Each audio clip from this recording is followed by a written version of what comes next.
Transportation and storage of money became more secure, guards were more common at bank locations, and on the legal side of it, charges went from a few years jail time to up to 25 years in prison for armed robbery.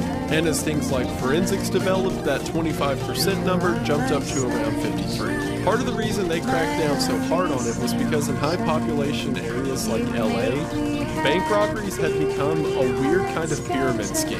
Around 89, there was this epidemic where these gang leaders would get like crack addicts and homeless people off the side of the road and then give them a gun and then have them walk into a bank and rob the place with a note that was also written for them by the guy who, gave them the gun. So they just walk up to the teller, hand the note, the teller would hand the money, and they'd walk away like it was a McDonald's. So if bank robberies are so easy, you don't even have to be at the bank to rob it. Someone should probably do something. In 1992, one gang called the Rolling 60s claimed 363 bank robberies in that year alone. Or in other words, one gang was robbing a bank a day with 2 vacation days. LA was so bad that in 1991, remember that 9,388 figure I gave earlier? Well, 1 in 4 of those was in LA.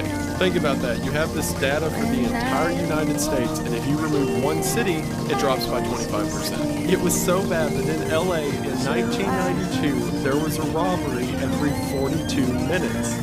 Why would you work at a bank?